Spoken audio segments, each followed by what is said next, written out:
This is the Lone Crater YouTube. We hope this video helps. In this video, I will explain how did Germany rebuild so quickly after WW2. Listen for 5 clear reasons behind the rapid recovery, and follow along with examples you can remember. I will cover foreign aid, currency reform, business incentives, social stability, and skilled labor rebuilding.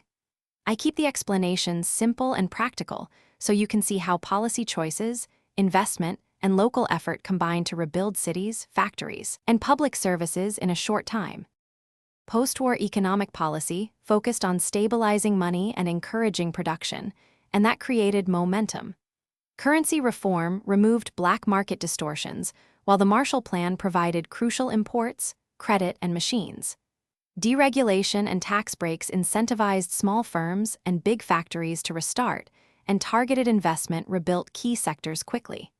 These choices sparked demand, which fueled hiring and more reconstruction across cities and industrial regions. Human resources mattered as much as money, and Germany had a large pool of skilled workers ready to rebuild infrastructure.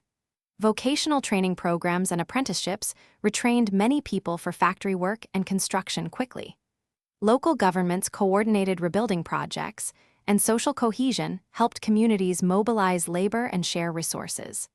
This combination of skills, training, and civic organization turned material aid into functioning factories, roads, and homes in a relatively short time. Thanks for watching. Consider subscribing if we helped you.